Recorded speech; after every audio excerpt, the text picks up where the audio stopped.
Hey everyone, so I want to share like my paranormal or spiritual or healing experience that I had at Hayu Marca, which is the gate of the gods in Peru. It's considered to be a Stargate, and it is one as far as I'm concerned. So this is a disclosure, and it's something that happened actually in 2013. The whole of the Peru trip was an amazing experience. But I want to share this particular experience that happened at the Stargate and how three or four components kind of all tied in to what it is that actually happened that day. So here we go. The first thing is that the actual trip to Peru, there was a whole load of interference to get there, like big time.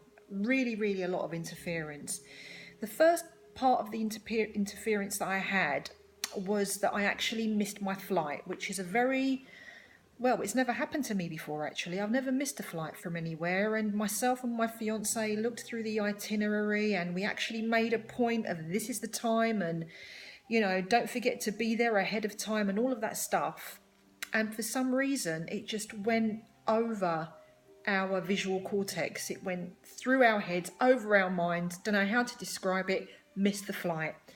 Turns out I had to end up paying another €1,000 or so to leave the next day.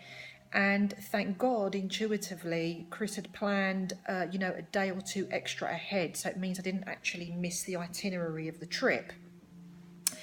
However, I got to Germany, and then from Germany I had to fly to Miami. Unfortunately, the flight from Germany to Miami, there were engine problems, so we were stuck on the plane for a couple of hours then. And at this point, I'm feeling very paranoid because I'm feeling that something's very, very wrong. Intuitively and instinctively, I'm feeling that there are forces kind of working against me in order to prevent me from making this trip to Peru. So I stayed put on the plane, and eventually I do make it from Germany to Miami. Then, of course, there was some delays from Miami to Lima, and then from Lima to get to Cusco, excuse me. That trip was also, it was actually cancelled. Okay, the plane was cancelled. And so by this point, the tiredness has set in, the paranoia has gone right up, through the roof completely. And I'm totally frustrated. And what had happened was they gave us like an overnight hotel, and we stayed there, and they gave us coupons for a free meal because of the delay and the cancellation of the flight. And I'd actually missed the meal as well because I was talking to my fiance on the phone, filling him in on all the kind of adventures of everything that was going wrong so far on the trip. And after the phone call, I went to go to the meal and missed it. So by this time, I'm completely pissed off, and I go to the bar and I think to myself, right, this is the time to have a couple of drinks so I can calm down. I'm not a drinker, I don't drink, but it just felt like the right thing to do. Now, as I'm at the bar, there to have a couple of vodkas, as it were, one of the guys that was also on the trip as myself, it was actually a trip planned by Greg Braden, so it was a Greg Braden trip actually. He came over and we shared a couple of drinks, and I did actually find that his behaviour was somewhat strange, and it was quite apparent that the gentleman that I'm talking about did have a lot of personal issues, personal problems. And that kind of stood out to me for the rest of the trip. So I'm just kind of underlining that because it ties in to the day that we had at Hayu Marca at the Stargate.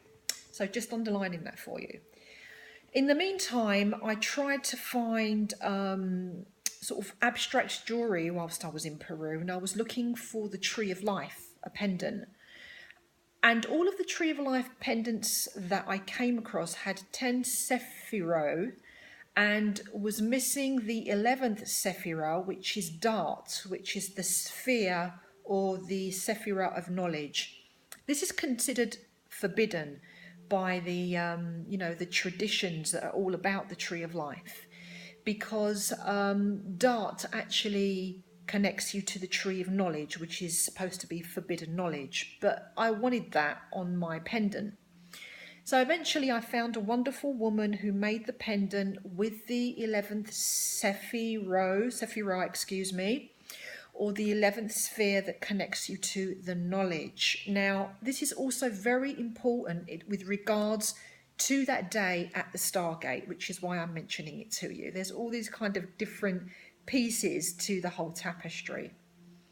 So we fast forward to the last days of the trip. The whole trip was wonderful, and lots of amazing, deep, profound experiences. But we fast forward to the day of the Stargate at Hayu, Marca.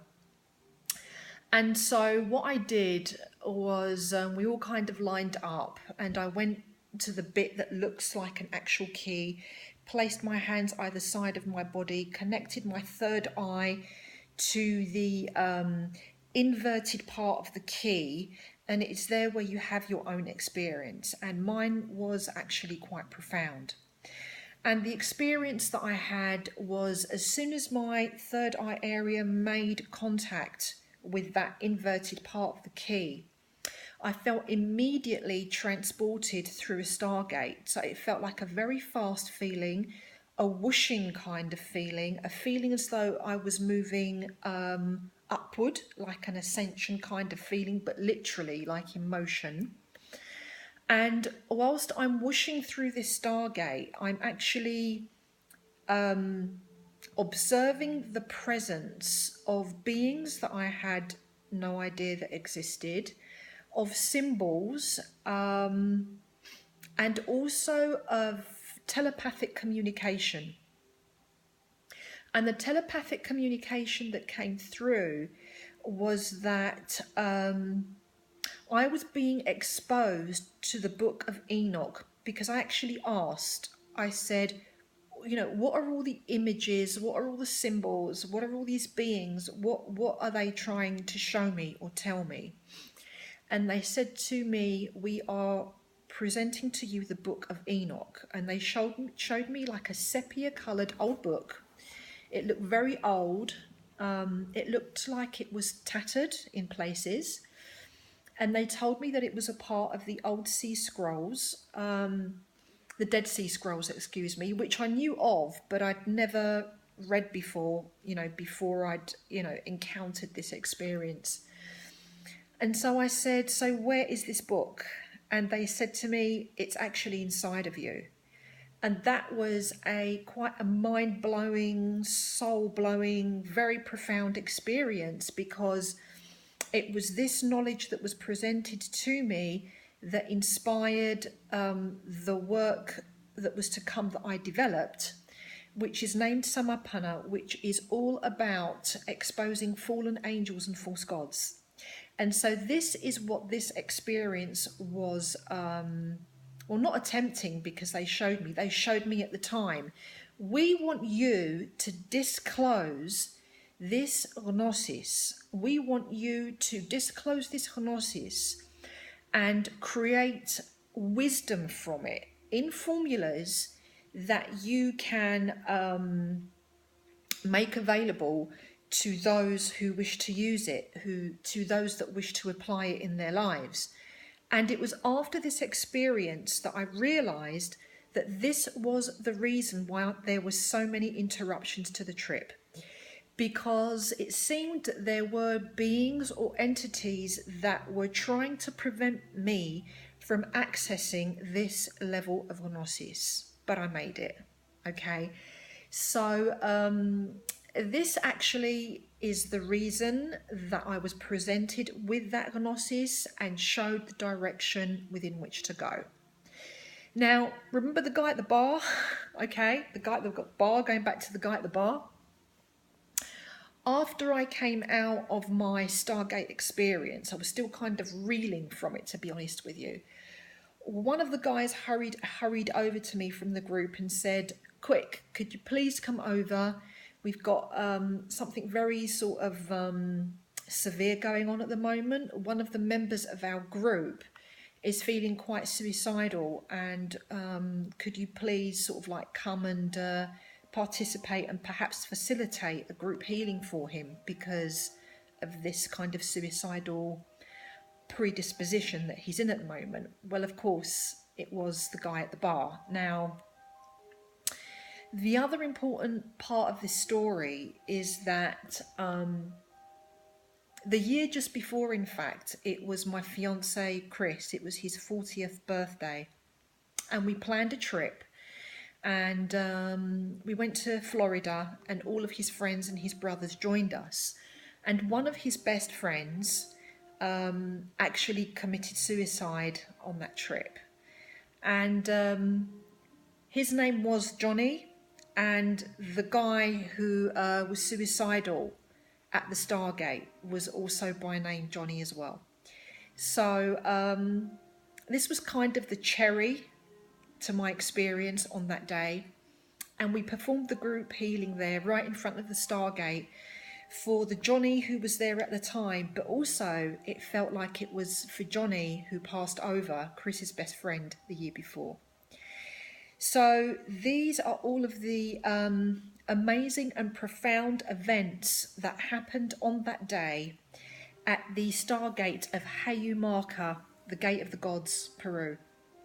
Now, I'm pretty sure that some of you guys have had some amazing paranormal stroke healing stroke transformative experiences. So this perhaps might be inspiring you to share yours. Thanks very much for joining today. Don't forget to subscribe to my channel, Helen Christodoulou, on YouTube. Lots of love to you, and may the truth always be the guidance that's always with you. Ciao for now. See you again.